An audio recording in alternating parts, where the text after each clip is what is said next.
Hello hi everyone welcome back to my channel. ఈరోజు ఈ video వచ్చి బెంగళూరులో మా సొంత ఇంటి కళ అండి. అది నెరవేర్చుకున్నాం. దానికి కారణం మా ఆయన చాలా కష్టపడ్డారు. సో ఈరోజు ఈ వీడియోలో ఈ ఇంటి కోసం ఫుల్ డీటెయిల్స్ అనేవి ఈ వీడియోలో పార్ట్ 1లో స్టార్టింగ్ భూమి పూజ దగ్గర నుంచి పార్ట్ 1లో తెలుసుకుందాం. ఏది ఏ విధంగా చేయాలి అనే దాని గురించి ఈ వీడియోలో యూస్ఫుల్ వీడియో, దయచేసి ఎవరు స్కిప్ చేయకుండా చూడండి.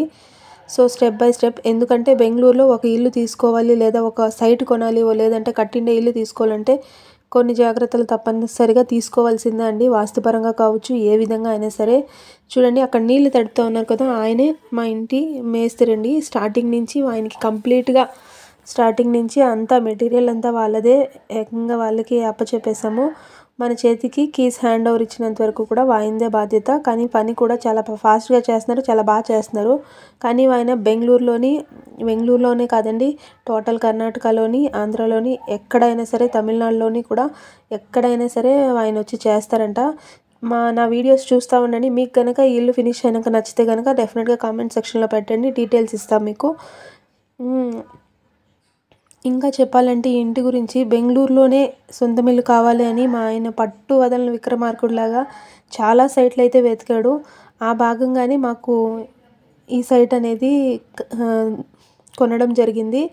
ఈ సైట్ కొనేటప్పుడు రోడ్డు వేసినలేదు, ఆమెకి రోడ్డు వేశారు. చూడండి, పక్కన ఇమేజ్ యాడ్ చేశాను కదా. మేము వచ్చి 5th నెంబర్ సైట్ అనేది మేము ఓకే చేసాం. 5th నెంబర్ అంటే చూడండి, లాస్ట్ డెడ్ ఎండ్లో సైట్ అనేది ఓకే చేసాం. మెయిన్లీ ఎందుకు అంటే ఎవరి డిస్టర్బెన్స్ మనకు ఉండదు. ఒకవేళ ఇల్లు సెంటర్లో ఉంది అంటే గాడీలు, కార్లు, బైకులు ఇవి వచ్చి పోయేది అనేది ఉంటుంది కదండి. మళ్ళీ మనం ఏమైనా బయట ఏమైనా పార్క్ చేసింటే కనుక ఎత్తాల్సిన పని ఉంటుంది. అది అట్లేమీ మనకి ఎటువంటి డిస్టర్బెన్స్ ఉండకూడదని కార్నర్ సైట్ అయితేనే మేము ఎంచుకున్నాము. దీని స్క్వేర్ ఫీట్ వచ్చి 640 స్క్వేర్ ఫీట్ అండి. 640 స్క్వేర్ ఫీట్లో మేము ఈ ఇల్లు అనేది బిల్డ్ చేయడం జరిగింది. అలాగే కార్నర్ ప్లేస్ అనేది మాకు ఫ్రీగా వచ్చింది. దాన్ని మేము గార్డెన్ చేసుకుందామని ప్లాన్లో ఉన్నాము. ఫస్ట్ ఆఫ్ ఆల్, ఇల్లు స్టార్ట్ చేయకముందర ఈ భూమి పూజ అనేది చాలా ఇంపార్టెంట్ అండి. అది ఎవరైనా సరే భూమి పూజ స్టార్ట్ చేస్తే మన ఇల్లు ఎటువంటి ఆటంకం లేకుండా జరుగుతుందండి. మనం శంకుస్థాపన లేదా భూమి పూజ అని అంటాం కదండి. స్టార్టింగ్ ఇంటిని మనమే మన చేతులతోనే స్టార్టింగ్ ఇల్లు కట్టేకి మన చేతులతోనే స్టార్ట్ చేయాలి అన్నప్పుడు ఇలా గుణపంతో కొంచెం గొయ్యలాగా తవ్వి అందులో పసుపు, కుంకుమ, పాలు, పెరుగు ఇవన్నీ వేయాలండి. ఇంకో విషయం అండి, మనం తవ్వేకి ముందరే భూమాతని మొక్కుకోవాలి. అమ్మ, నీ భూమి మీద మేము ఇల్లు కడుతున్నాం, మా భారాన్ని భరించాల్సిన బాధ్యత నీదేనమ్మా అని ఆ అమ్మవారికి మొక్కుకొని, భూమాతకి గట్టిగా మొక్కుకొని, ఎటువంటి ఆటంకాలు రాకుండా మేము ఇల్లుని నిర్మించుకుంటున్నాం, మాకు కొంచెం సహకారం చేయమ్మా అని భూమాతని మొక్కుకొని మనం ఇంటి పనిని స్టార్ట్ చేసి ఇంటి పనికి ముందరగా పోవాలండి.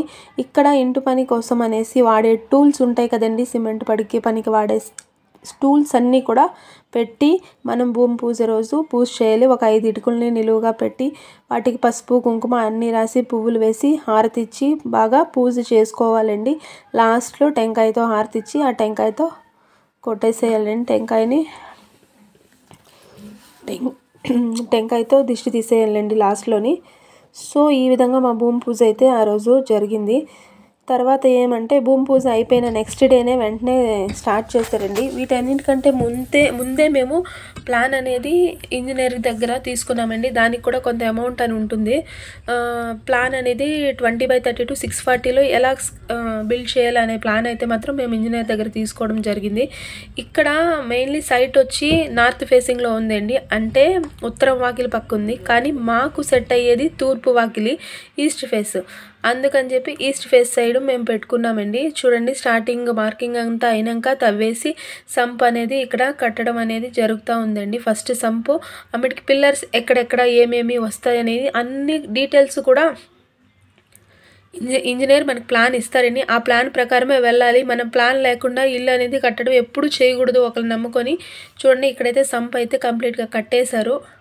కట్టేసిన తర్వాతే ఈ పిల్లర్స్ అవి ఇవి అన్నీ కాంక్రీట్ వేసి అంతా రెడీ చేస్తూ ఉన్నారు.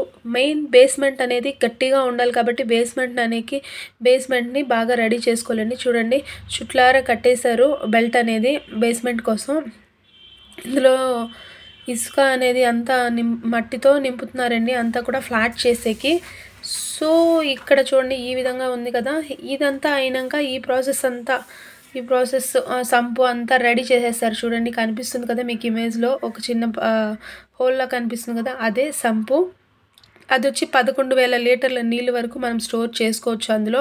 బెంగళూరులో మోస్ట్లీ అందరూ కూడా ఈ విధంగా సంపులు, బోర్ అయితే మేము వేయించుకోలేదండి, మన బడ్జెట్కి బోర్ అనేది చాలా ఎక్కువ ఉంది కాబట్టి. కానీ మళ్ళీ వేయిస్తామని చెప్పారు ఆ లేఅవుట్లో. బోర్ అందరి ఇల్లులు రెడీ అయిపోయిన వెంటనే బోర్లు వేసుకుందామని ఒక ప్లాన్లో ఉన్నాము. మెయిన్గా బెంగళూరులో ఇల్లు తీసుకోవాలంటే, సైట్ తీసుకోవాలంటే అన్నీ మనకు అనుకూలంగా దొరికే చోట తీసుకోవాలండి. అన్నీ మనకు అనుకూలంగా దొరికే చోట అంటే కొంచెం రేట్ ఎక్కువ ఉంటుంది. కాకపోతే అట్లయితే మనము వేటికి ఇబ్బంది పడక్కర్లేదు. చూడండి ఇవి బేస్మెంట్ అయిపోయిన వెంటనే గోడలు కట్టేశారు, కింద అంతా కూడా రూమ్ కూడా కట్టేశారండి కింద. ఇవన్నీ కడితేనే కదా మౌల్డ్ వేసేకి అవుతుంది. అందుకని మౌల్డ్ అంటే అదేనండి, స్లాబ్ వేశారండి. ఈ స్లాబ్ కోసమే ఇక్కడ సెంటరింగ్ అన్నీ కడతా ఉన్నారు. మెయిన్గా మన పిల్లర్స్ ఎక్కడెక్కడ ఏమేమి వస్తాయి అనేది కూడా స్టార్టింగ్లోనే ఇంజనీర్ ప్లాన్ ఇస్తారు. తెలియని వాళ్ళు ఎవరైనా ఉంటే కూడా స్టార్టింగ్ మీరు ఇల్లు కట్టక ముందరే ప్లాన్ తీసుకోవాలి. లేదంటే పిల్లర్స్ ఎక్కడెక్కడ వస్తాయో తెలియకుండా మధ్యలో వచ్చి ఇంటి ఫినిషింగ్ అనేది బాగోదండి. ఇక్కడ చూడండి ఈ వీడియోలో చూపిస్తూ ఉన్నాము, పిల్లర్స్ అనేవి కనిపిస్తూ ఉన్నాయి. కిందన ఇల్లు కట్టేసి ఆమెకి పైన స్లాబ్ అనేది వేయడం జరిగింది. ఫస్ట్ మౌల్డ్ అయితే అయిపోయింది. ఇంకొక విషయం ఏమంటే ఫస్ట్ మౌల్డ్ వేసేటప్పుడు ఖచ్చితంగా మీరు ఒకటి పాటించాలండి. మన ఇంటి కోసం శ్రమ పడే వాళ్ళకి మనం మన చేతులతో ఫస్ట్ మౌల్డ్ వేసేటప్పుడు వెజ్ ఏదైనా సరే, వెజ్ బిర్యానీలో ఏదైనా సరే వెజ్ అనేది వండేసి మధ్యాహ్నం భోజనంగా పెడితే మంచి జరుగుతుంది అని పెద్దలు చెప్పిన మాట. అలాగే మేము ఈ మౌల్డ్ వేసేటప్పుడు కూడా భోజనాలు పెట్టాము. అదైతే వీడియో స్కిప్ అయింది, లేదు.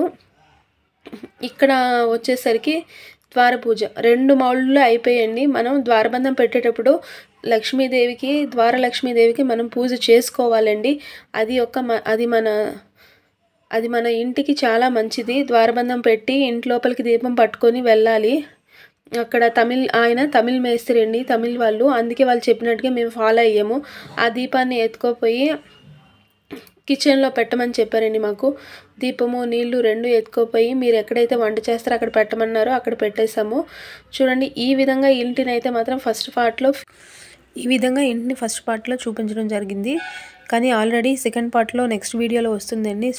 టోటల్ ఫ్రంట్ ఎలివేషన్ అంతా ఈస్ట్ ఫేసింగ్ ఏవేవి ఎక్కడ రావాలి వాస్తు ప్రకారం అనేది సెకండ్ వీడియోలో పార్ట్ 2లో నేను అప్లోడ్ చేస్తానండి. అది కూడా ఇంకో 1 డేలో నేను అప్లోడ్ చేస్తాను. మేము మా ఇంటిని చాలా వాస్తు ప్రకారం కట్టుకున్నాము. సో ఏ విధంగా కట్టుకున్నామో ఎవరైనా సరే బెంగళూరులోనైనా ఎక్కడైనా సరే 20-30 అట్లా ఆఫ్ సైడ్లు కానీ ఉంటే కానీ ఈ ప్లాన్ ఫాలో అవ్వచ్చు, ఎందుకంటే చాలా బాగుంది. సో మేము కాదు చెప్పడం, చూసే వాళ్ళందరూ కూడా అదే చెప్తున్నారు. సో మీకు కనుక ఈ వీడియో యూస్ఫుల్ అనిపిస్తే కనుక నా ఛానల్ తప్పకుండా సబ్స్క్రైబ్ చేయండి. ఫ్యూచర్లో సొంత ఇంటి కోసం ఏ విధంగా మేము సొంత ఇంటి కలని నెరవేర్చుకున్నాము, సైట్లు ఏ విధంగా వెతికారు, మా ఆయన దానికోసం ఎలా కాంటాక్ట్ చేశారు, ఎవరెవరిని కాంటాక్ట్ చేశారు అనే దాని గురించి మీకు నెక్స్ట్ వీడియోలో వస్తుంది. నెక్స్ట్ వీడియోలో సొంత ఇంటి కోసం కట్టేటప్పుడు కొన్ని టిప్స్ కూడా మేము చెప్తాము. సో ఆ నెక్స్ట్ వీడియో చూసేదానికోసం నా ఛానల్ సబ్స్క్రైబ్ చేసుకోండి. తప్పకుండా నా ఛానల్ అయితే మీకు యూస్ఫుల్ అవుతుంది. ఎవరైతే బెంగళూరులో ఉన్నారో లేదంటే ఊర్లో ఉన్నారో ఎవరికైనా సరే కొత్తగా ఇల్లు కట్టాలనుకున్న వాళ్ళకి ఈ వీడియోస్ అయితే మాత్రం చాలా యూజ్ అవుతాయి. సో మీకు కనుక ఈ వీడియో కనుక నచ్చితే తప్పకుండా మీరు సబ్స్క్రైబ్, లైక్ 2 చేయండి, షేర్ కూడా చేయండి. నెక్స్ట్ మీకు ఏమైనా సొంత ఇంటి కోసం మీరు బెంగళూరులో ఉన్నా లేదంటే ఎక్కడైనా ఉన్నా సరే ఏమైనా డౌట్స్ ఉంటే కూడా కామెంట్ సెక్షన్లో తెలియజేయండి. కన్ఫామ్గా నేను దానికి రిప్లై ఇస్తాను. సో మీకు ఈ వీడియో నచ్చింది అనుకుంటున్నాను. పార్ట్ 2లో ఫుల్ అంటే ఎలా కట్టాము, గ్రౌండ్ ఫ్లోర్లో ఇల్లు ఏ విధంగా కట్టాము, ఫస్ట్ ఫ్లోర్లో మేము ఉండే దాని గురించి ఏ విధంగా కట్టాము అనే దాని గురించి పార్ట్ 2లో కంప్లీట్ వ్లాగ్ అనేది మళ్ళీ వస్తుందని ఇంకో 1 డేలో వెయిట్ చేయండి. ఎందుకంటే ఈ వ్లాగ్ అనేది నేను ఈరోజు రిలీజ్ చేశాను కాబట్టి ఇంకో వీడియోని కూడా నేను ఎడిట్ చేస్తున్నాను. ఆల్రెడీ హౌస్ కన్స్ట్రక్షన్ అనేది 70% అయిపోయింది. ఇంకా 30% టైల్స్, పెయింటింగ్, ఇంకా కొంచెం గ్రిల్ వర్క్ అనేది పెండింగ్ ఉందండి. సో మీకు కనుక ఈ వీడియో కనుక లైక్ చేయండి. Thank you so much for watching.